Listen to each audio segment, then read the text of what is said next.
I'm having a blast with Xenoblade 2, and while it's definitely not perfect, it's definitely living up to my expectations like roughly 8 hours in. This series isn't a Let's Play, but it's a sort of video game journal of my experiences during my first playthrough. I'm going to go through chapter by chapter, and each vid will cover about 3 to 4 hours of gameplay. Keep in mind, there's gonna be spoilers, so let's dive right on in. Puns.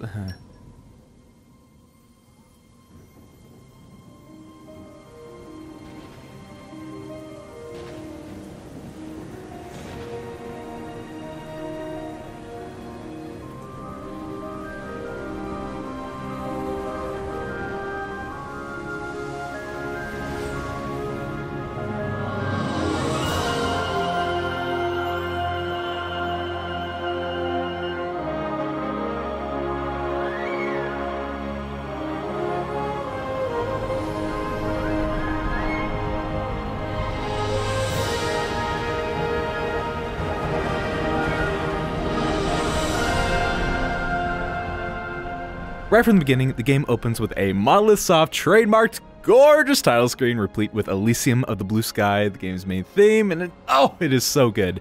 I think next video, I'll go a little more in depth on my thoughts on all the music and stuff, but just know that it is everything I could have hoped for and more. Apparently the screen also changes depending on where you are story-wise, so that's pretty neat. But the intro to Rex is so good. I love the underwater sequence, and I love how it cements why his outfit is the way it is. Like, it actually has this function as a legit diving suit, and it has a grappling hook, so you know it is objectively the bee's knees. That's just basic science, folks. I'm sorry. But right from the start, Rex is a good boy with a big mouth and bigger heart. He does the big munch both on that frog, that's not a frog, both on that crab and on my heart. His relationship with Zerda is so interesting. Like, they both genuinely care about one another, and I can confirm that this familial feeling only gets stronger as time goes on. We get a little intro to the combat, and Monolith taking things nice and slow to ease players into the combat is definitely a welcome change from X. Does mean the battles drag on a little more, but the offset of being comfortable with the game mechanics is well worth it in my opinion. That said, I will say I really think Xenoblade 1's tutorials were better made than 2's. I just really miss getting full pictures and diagrams to go along with tutorial text. I also don't know why 2 doesn't have a screen available for reviewing tutorials. It just, all in all, feels like a step back from their inclusion and overall design from 1. But the writing is just as great as you'd expect. All it took was a Zerda's wallet line to confirm I'd be in for a treat. I'll have your gold after I sell the stuff, alright? Later! Hey, hold on! You know I can't do credit! Does it every time, too. No one, I'm afraid. The delivery of this writing via the dub it's a different story though. For the most part, the dub's amazing. Pyra in particular nails her part so well. I think Sky Bennett's deeper performance is a huge step above her high-pitched Japanese dub. Rex, not so much. For the most part, I think his actor is good. He's great during the comical scenes, during heartfelt ones, and especially during the sad ones. It's just the issue is that the boy cannot portray anger to save his life. There's already been a few pivotal cutscenes that I've been taken out of, and it's honestly because of deliveries like these.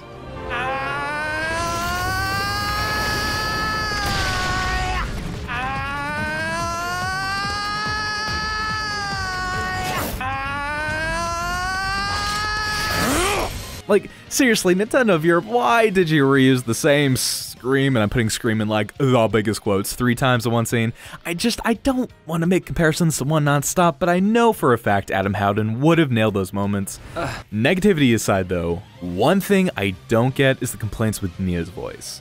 Again, I think it could have been easy to give her a typical squeaky Neku voice, but her having a deeper inflection and that really great Welsh accent is just such a breath of fresh air. Salvager. Jin, don't tell me we're gonna have to hire some babysitters for this outing too. What the hell?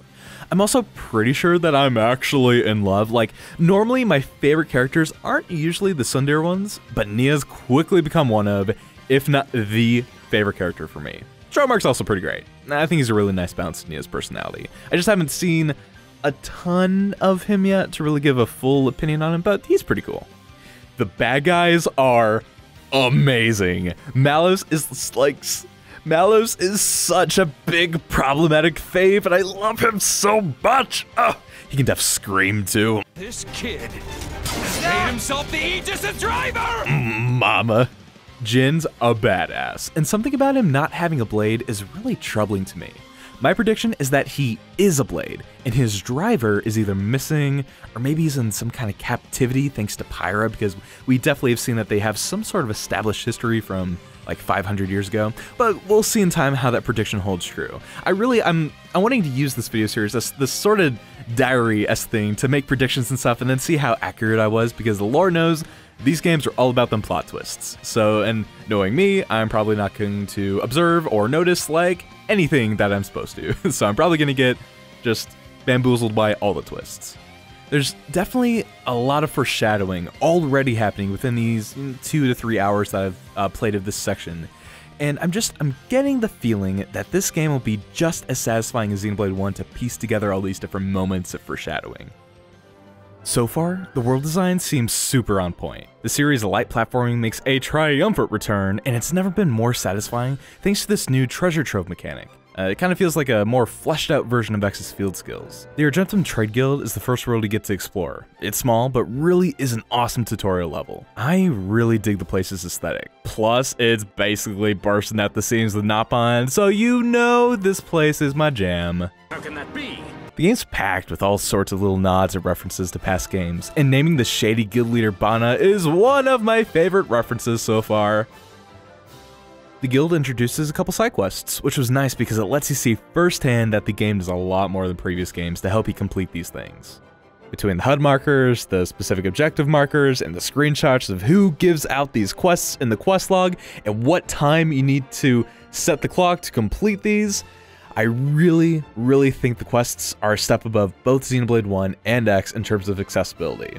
I'm really just crossing my fingers that they reach X's level of quality, and hopefully even pass it. The dungeon crawling is also pretty good. I almost wish that they'd be more organically weaved into the world like Tephra Cave or Aethermine, because the 2 dungeons I have seen so far have both been ships in this game.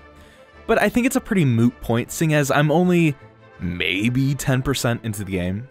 Overall though, I definitely have some thoughts on the combat, and they're all good, but at this point in the game, it's so simplistic and there are so many mechanics that we haven't seen yet that I'm gonna hold off my overall thoughts on the combat until we get to the next video, essentially, is when we get access to a lot more of the game mechanics and that the combat itself gets a little faster paced and a little more engaging to play.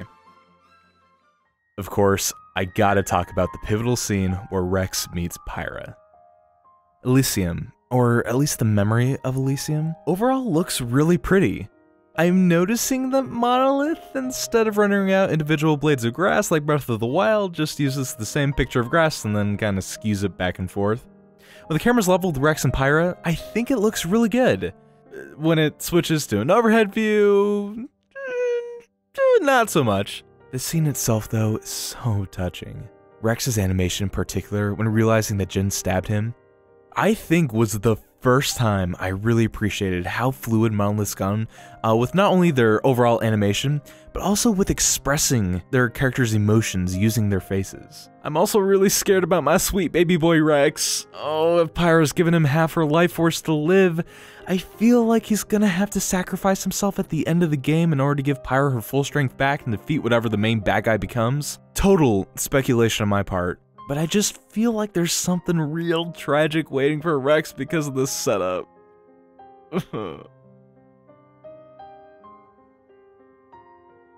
Overall, I think if anyone has doubts on the cinematography or just the overall story for Xenoblade 2, Chapter 1's ending cutscene should put an end to any and all doubts. The choreography during this whole fight is on another level, and the Deus Ex Machina via Azurdo was something that actually blew me away. There's still so much to see and do in this game, and overall, I think Chapter 1 serves as an amazing introduction to this massive world.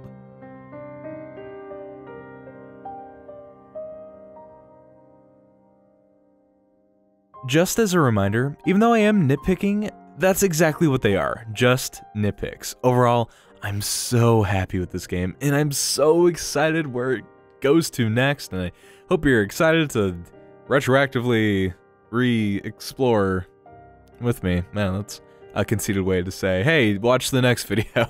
Because anyway, that's gonna be it for today. Thank you all so much for watching me play. Are you playing through Xenoblade 2? And if so, how are you liking it so far? Let me know! If you're new to the channel, and didn't know, I cannot stand Xenoblade Chronicles from Nintendo Wii, so I'm making a 100% Let's Play of that. It is only about halfway done, but here's the thing if you want to click that. And I'll see you for the next video.